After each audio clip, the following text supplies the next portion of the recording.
Saddam Hussein کی خواہش تھی کہ انہیں گولیاں چلا کر سزائے موت دی جائے، لیکن انہیں پھانسی کے ذریعے سزائے موت دی گئی۔ آج کی اس ویڈیو میں ہم صدام حسین کی زندگی کی مکمل تفصیل آپ کو سنائیں گے۔ آپ دیکھ رہے ہیں ریئل پوائنٹ آف ہسٹری اور میں ہوں اقبال۔ اگر ابھی تک آپ نے اس چینل کو سبسکرائب نہیں کیا تو کر لیں اور بیل آئیکن کو بھی پریس کر دیں تاکہ ہماری نئی ویڈیوز آپ تک آسانی سے پہنچ سکیں۔ صدام حسین عراق کے ایک عام سے گھرانے میں پیدا ہوئے۔ ابھی ان کی عمر چند برس ہی ہوئی تھی کہ ان کے والد کی موت واقع ہو گئی۔ کچھ عرصہ بعد ان کی ماں نے دوسری شادی کر لی۔ سوتیلا باپ صدام حسین کو پسند نہیں کرتا تھا اور محلے کے بچے بھی صدام کا مذاق اڑاتے تھے۔ یہ دور صدام حسین کی زندگی کا مشکل وقت تھا۔ وہ اکیلے رہتے تھے اور کسی سے بہت کم بات کرتے تھے۔ جب وہ 12 سال کی عمر کو پہنچے اور اپنے نئے والد کے گھر میں اپنی جگہ نہ بنا سکے تو انہوں نے وہ گھر چھوڑا۔ تکریت میں صدام کا ایک چچا رہتا تھا۔ صدام نے اپنے چچا کے گھر رہنے کا فیصلہ کیا۔ یوں 12 سال کا بچہ اپنی ماں کو چھوڑ کر اپنے چچا کے ساتھ رہنے لگا۔ صدام حسین جب کچھ بڑے ہوئے تو باقی عراقیوں کی طرح وہ بھی جاگیرداروں اور برطانوی نوآبادیاتی نظام کے خلاف تھے۔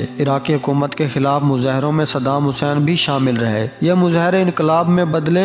برطانیہ کی حمایت یافتہ بادشاہت کا خاتمہ ہوا۔ صدام حسین کی سیاست میں دلچسپی کے باعث عراق کی بعث پارٹی نے انہیں اپنا رکن بنا لیا۔ وہ جلد ہی پارٹی کے اہم لوگوں کے قریب ہو گئے۔ 1968 میں اس پارٹی نے عراق پر حکومت بنائی اور احمد حسن الباقر ملک کے صدر بن گئے۔ صدر نے اپنے اہم اور خفیہ کام کرانے کے لیے صدام کو اپنے قریب رکھا۔ حکومت نے تیل کی انڈسٹری کو اپنے کنٹرول میں لے لیا اور ترقیاتی کام شروع کروا دیے۔ ہر طرف سڑکیں بننے لگیں، دور دراز گاؤں تک بجلی پہنچ گئی اور اسکول بھی بننے لگے۔ ان کاموں کی وجہ سے حکومتی خزانے پر دباؤ بڑھنے لگا۔ صدام نے صدر سے استعفیٰ کے لیے زور دیا اور صدر نے استعفیٰ دے دیا۔ اس کے بعد صدام خود صدر بن گئے۔ جب صدام کو پتہ چلا کہ ان کی اپنی ہی پارٹی کے لوگ انہیں حکومت سے ہٹانا چاہتے ہیں اور ان کے خلاف بغاوت کرنے کی تیاری کر رہے ہیں تو صدام حسین نے ایک بڑے سے ہال میں پارٹی کا اجلاس بلایا اور خود اسٹیج پر چڑھ کر بیٹھ گئے۔ اسی دوران وہ سگار سلگا کر پیتے رہے۔ جن لوگوں پر شک تھا کہ وہ حکومت کے خلاف بغاوت کی تیاری کر رہے ہیں، ان کے نام ہال میں زوردار آواز سے لیے جانے لگے۔ جن کا نام لیا جاتا سپاہی نے ہال سے باہر لے جاتے۔ اس لسٹ میں جن لوگوں کا نام آیا یا تو انہیں مار دیا گیا یا جیل میں ڈال دیا گیا۔ ہال میں بیٹھے لوگ صدام کے خوف سے اس کے نعرے لگانا شروع کر دیتے ہیں اور اپنی وفاداری کا یقین دلانا شروع کر دیا۔ اس طرح صدام حسین عراق پر مکمل کنٹرول حاصل کرنے میں کامیاب ہو گئے۔ صدام حسین جس علاقے میں پیدا ہوئے اسی علاقے تکریت میں اسلام کے عظیم ہیرو سلطان صلاح الدین ایوبی بھی پیدا ہوئے تھے۔ صدام حسین خود کو صلاح الدین ایوبی جیسے لیڈر سمجھنے لگے۔ صدام حسین عراق کو ایک بڑی سلطنت بنانا چاہتے تھے، لہٰذا 1999 میں صدام حسین نے اپنے ہمسایہ ملک ایران پر حملہ کر دیا۔ 8 سال تک یہ جنگ جاری رہی لیکن صدام کے ہاتھ کچھ نہ آیا۔ حالانکہ جو عالمی طاقتیں ایران کے خلاف تھیں وہ بھی صدام کو کئی طریقوں سے سپورٹ کرتی رہی تھیں۔ اس لمبی جنگ میں تقریباً 10 لاکھ لوگ مارے گئے اور عراق کے خزانے کا بڑا حصہ اس جنگ میں لگ گیا۔ اس جنگ کے بعد صدام کی فوج نے کویت پر حملہ کر دیا اور اس کی وجہ یہ بتائی کہ جب عراق ایران کے خلاف جنگ میں مصروف تھا تو کویت ان کے علاقوں سے چوری تیل نکالنا شروع کر دیا تھا۔ جب عراق نے کویت سے اس تیل کے پیسے مانگے اور کویت نے دینے سے انکار کر دیا تو صدام نے کچھ ہی عرصہ میں کویت پر قبضہ کر لیا۔ لیکن اس بار صورتحال مختلف تھی، کیونکہ جو لوگ ایران کے خلاف عراق کی مدد کر رہے تھے وہ کویت کے خلاف مدد تو دور کی بات حمایت بھی نہ کر سکے۔ مغربی دنیا کو خطرہ تھا کہ اگر صدام حسین پورے عرب پر کنٹرول حاصل کرنے میں کامیاب ہو گئے تو پھر اسرائیل کا قائم رہنا بہت مشکل ہے اور صدام حسین کسی بھی وقت مغربی دنیا کا تیل بند کر کے انہیں گھٹنے ٹیکنے پر مجبور کر سکتا ہے۔ لہٰذا امریکہ اور انگلینڈ نے آپریشن ڈیزرٹ سٹارم کے تحت عراق پر حملہ کر دیا۔